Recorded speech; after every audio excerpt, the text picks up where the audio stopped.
हर हर महादेव दोस्तों, आप सुन रहे थे मेरे साथ मैं तेरी हीर भाग 6। मुन्ना को मुरारी ने अपनी गाड़ी ले जाने को कहा, लेकिन गाड़ी पर लिखा चाचा विधायक है हमारे देखकर मुन्ना का मन किया अपने पापा को साफ साफ मना कर दे। मुन्ना को चुप देखकर मुरारी ने कहा, क्या बात है, जे गाड़ी नहीं ले जानी तो कोनो दूसरी ले जाओ। तभी मेन गेट से आती जीप की आवाज सुनकर मुन्ना का ध्यान उस तरफ चला गया। ये मुरारी की वही जीप थी जिसमें अक्सर वह बनारस में घूमा करता था। आज भी ये ओपन जीप वैसी ही थी, टिप टॉप। होती भी क्यों नहीं, मुरारी को अपने विधायक चाचा से जो मिली थी। आज सुबह ही घर का नौकर किशन सर्विस के बाद उसे लेकर आया था। मुन्ना के कदम सहसा ही उस जीप की तरफ बढ़ गए। वह जीप के पास आया और उसे छूते हुए कहा, पापा हम ये ले जाएं? मुरारी मुस्कुराते हुए मुन्ना की तरफ आया और कहा, हमारे जमाने की सबसे पहली गाड़ी है जे, हमने और शिवम भैया ने खूब चलाया इसे बनारस में, ले जाओ। ए किशना, मुन्ना को चाबी दे दो। किशन ने चाबी मुन्ना को दे दी। मुन्ना ने अपना बैग साइड वाली सीट पर रखा और ड्राइवर सीट पर आकर बैठ गया। मुन्ना ने जैसे ही गाड़ी स्टार्ट की, अनु ने कहा, अरे मुन्ना 1 मिनट, मैं अभी आती हूँ। अनु अंदर चली गई और कुछ देर बाद वापस आई। उसके हाथ में एक बड़ा सा स्टील का डिब्बा था। उसने वह गाड़ी में रखते हुए कहा, इसमें बेसन के लड्डू हैं, पापा को बहुत पसंद है, उनसे कहना मैंने बनाए हैं। ठीक है माँ, हम कह देंगे, अभी हम चलते हैं, कहकर मुन्ना जीप लेकर वहां से चला गया। शिवम का घर। बाबा शर्त लगा लो, मुन्ना दाढ़ी नहीं कटवाएगा, वंश ने बाबा के 500 का नोट रखते हुए कहा। हमें भी कुछ ऐसा ही लगता है, फिर भी हम रिस्क ले ही लेते हैं। हमारी तरफ से मुन्ना दाढ़ी नहीं कटवाएगा पर 500 रुपए, हमरे भी 1000। मुन्ना अपने बाप जैसा बिल्कुल नहीं है, उस जबान का पक्का है, नहीं कटवाएगा। आई ने भी आकर पैसे रखते हुए कहा तो बाबा और वंश हैरानी से आई को देखने लगे।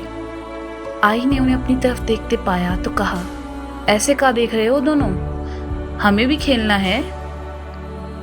अरे बिल्कुल आई, वैसे भी हम लोग ही जीतने वाले हैं, वंश ने आई को हाई फाई देते हुए कहा। ये सुबह सुबह शर्त किस लिए लगाई जा रही है? सारिका ने उन तीनों के पास आकर पूछा। माँ, मुन्ना के लिए। मेरा, आई और बाबा का मानना है कि मुन्ना दाढ़ी नहीं कटवाएगा। आप बताओ, आपका क्या ख्याल है? वंश ने कहा। हमें भी लगता है कि मुन्ना ऐसा नहीं करेगा, सारिका ने कहा तो शिवम ने 500 का नोट रखते हुए कहा, मुन्ना दाढ़ी कटवाएगा। सबने शिवम को देखा और कहा, क्या सच में? शिवम ने जब सबको अपनी तरफ देखता पाया तो कहा, ऐसे क्या देख रहे हो, आप हार जाएंगे। सारिका ने शिवम से कहा, आने दो मुन्ना को, फिर देखते हैं, तब तक आप हमें नाश्ता दे दीजिए। कहते हुए शिवम डाइनिंग टेबल के पास आकर बैठ गया। सारिका शिवम की प्लेट में नाश्ता परोसने लगी। बाबा, लगता है आज पापा हारने वाले हैं, वंश ने फुसफुसाते हुए बाबा से कहा। तेरा बाप तो है ही सीधा, देखना आज तो हम ही जीतेंगे, आई ने कहा। वो तो तब ना कावेरी, जब मुन्ना आएगा, पहले उसे आने तो दो, बाबा ने कहा। तभी गेट के बाहर गाड़ी से हॉर्न की आवाज आई। आ गया मुन्ना, वंश खुश होते हुए उठा। आई, बाबा और वंश तीनों मुन्ना के आने का इंतजार करने लगे। मुन्ना बाहर बैठे बैठे हॉर्न मार रहा था, लेकिन जब कोई नहीं आया तो मजबूरन उसे ही जीप से उतरकर अंदर आना पड़ा। शिवम के घर में मुन्ना बेझिझक आ जाया करता था, लेकिन आज उसे अंदर आने में शर्म आ रही थी। मुन्ना अंदर आया, मुन्ना को देखते ही आई, बाबा और वंश का चेहरा उतर गया और मुंह खुला का खुला रह गया। सारिका ने भी मुन्ना का नया अवतार देखा तो हैरान हो गई। शिवम ने गर्दन घुमाकर मुन्ना को देखा। मुन्ना की हटी हुई दाढ़ी देखकर शिवम को अच्छा लगा। उसने कहा, अच्छे लग रहे हो। बड़े पापा, अगर वंश तैयार है तो हम लोग अभी निकल जाएं। हाँ, अभी निकलोगे तो कल सुबह तक पहुंचोगे, शिवम ने कहा। मुन्ना ने वंश की तरफ देखा और चलने का इशारा किया, लेकिन वंश तो हक्का बक्का मुन्ना को ही देखे जा रहा था। आज से पहले तो मुन्ना ने कभी अपनी दाढ़ी नहीं हटाई थी और आज एकदम से वंश को चुप देखकर मुन्ना ने उसके पास आकर फुसफुसाते हुए कहा, वंश चलना। तूने मेरे पैसे डुबो दिए मुन्ना, वंश ने रोने से सूरत बनाकर कहा। लेकिन मुन्ना को कुछ समझ नहीं आया। उसने वहां पास पड़ा बैग उठाया और वहां से चला गया। वंश ने सभी रुपए टेबल पर रखे और मुंह लटकाकर चला गया। आई बाबा भी शर्त हार चुके थे, लेकिन आई अपने पैसे छोड़ना नहीं चाहती थी, इसलिए आकर जैसे ही नोटों को हाथ लगाया, शिवम ने कहा, आई अरे हम तो इन्हें सही से जमा रहे थे, आई ने खिसियाते हुए कहा और वहां से चली गई। बाबा ने लेने की कोशिश की तो शिवम ने कहा, बाबा आप भी रहने दीजिए, वंश के साथ मिलकर आप भी इन सब में शामिल हो गए। अरे हम अकेले थोड़े थे, सारिका भी थी। बाबा ने जैसे ही कहा, सारिका ने शिवम से नजरें बचाते हुए कहा, वो किचन में गैस चालू है, शायद हम बंद करना भूल गए, हम आते हैं। सब के सब मिले हुए हैं, शिवम ने नाश्ता करते हुए कहा। कुछ देर बाद शिवम उठा और हाथ धोने वॉश बेसिन की तरफ बढ़ गया। सारिका किचन से बाहर आई, देखा शिवम नाश्ता करके जा चुका है तो बर्तन उठाते हुए कह लगी, आज मुन्ना को देखकर तो सब हैरान ही रह गए, उसने आपकी बात इतनी जल्दी कैसे मान ली। शिवम हाथ पोंछते हुए सारिका की तरफ आया और कहा, आज तक उसके बाप ने हमें मना नहीं किया, वो कैसे करता। शिवम की बात सुनकर सारिका मुस्कुराने लगी। शिवम वहां से बाहर की तरफ चला गया और सारिका बाबा के साथ ओल्ड एज होम चली गई। वंश मुन्ना के पीछे पीछे बाहर आया और एकदम से उसके आगे आकर रुक गया। मुन्ना ने अपनी भवें उचकाई तो वंश ने अपने हाथ की उंगलियों से मुन्ना का सर छूकर कहा, कुछ तो गड़बड़ है। वंश को ऐसा करते देखकर मुन्ना ने कहा, ये क्या कर रहा है तू? भाई तेरी तबीयत तो ठीक है ना? मतलब पापा के कहने पर तूने अपना गेटअप भी बदल लिया।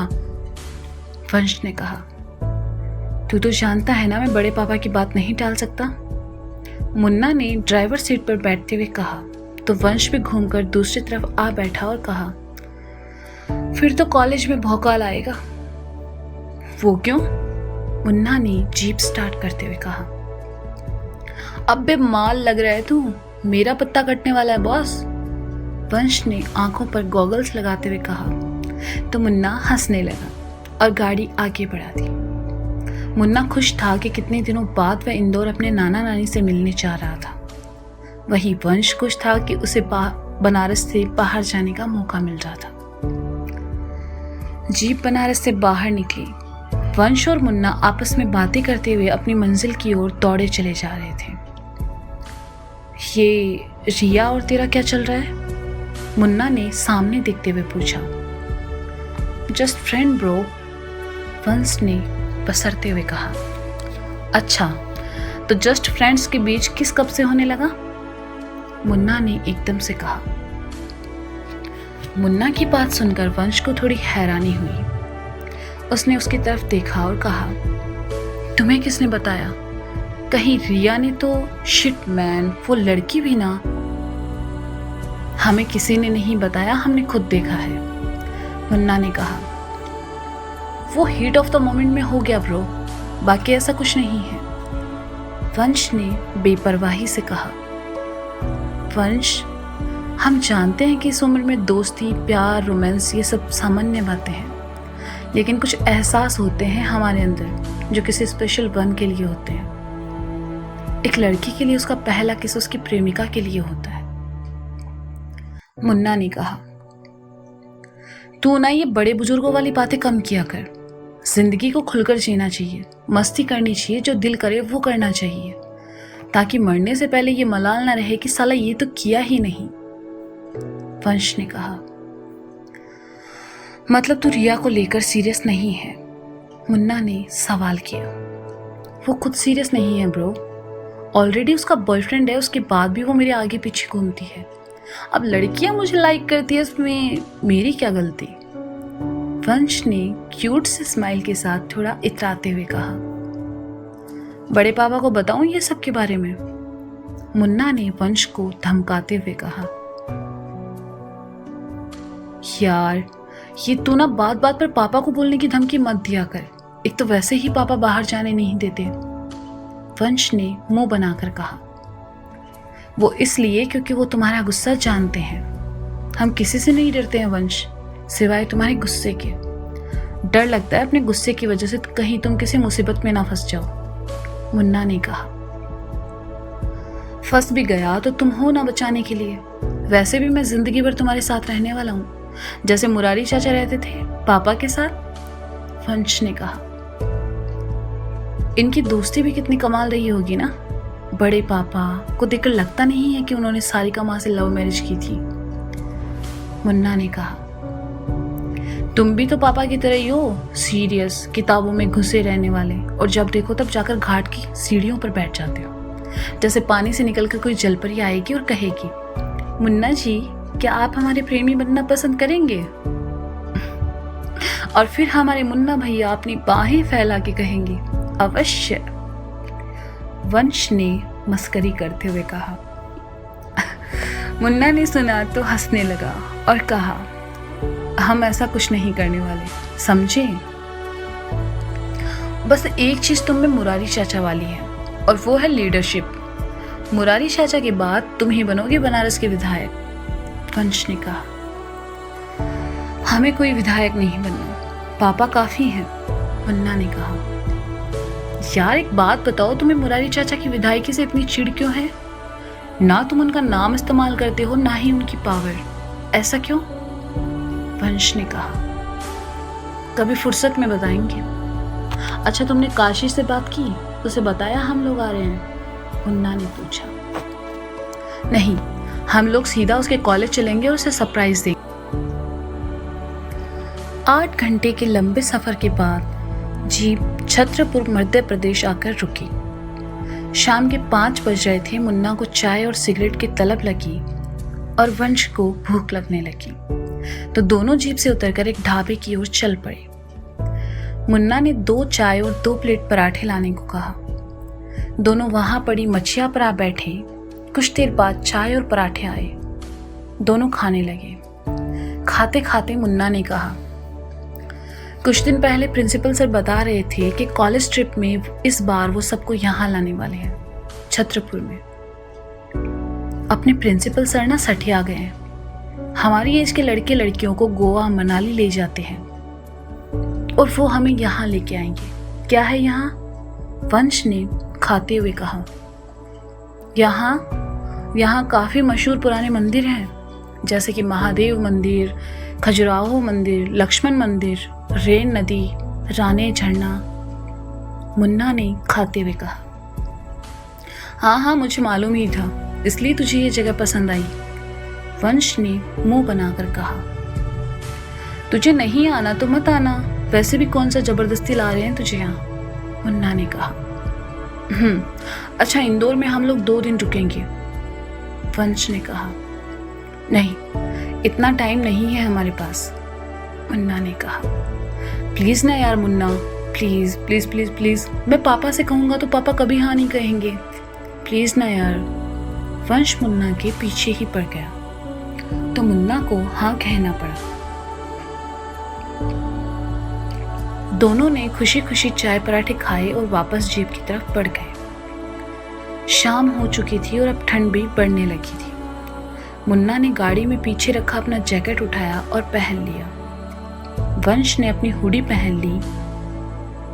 मुन्ना से चाबी ली और कहा, अब मैं चलाऊंगा। ठीक है ये लो, कहकर मुन्ना उसकी बगल में आ बैठा। वंश ने जीप स्टार्ट की और गाना चला दिया। मुन्ना ने सर सीट से लगा लिया, उसकी आंखों के सामने एक बार फिर वही सफ़ेद दुपट्टा लहराने लगा। ये कैसा ख्वाब था, इसका क्या राज था, ये शायद मुन्ना को भी नहीं पता था। तो दोस्तों, ये था मैं तेरी हीर भाग 6। इसका अगला भाग आप जल्द ही सुनेंगे मेरे साथ। तब तक के लिए शुक्रिया, बाय बाय, अपना ख्याल रखें और सुनते रहें मैं तेरी हीर।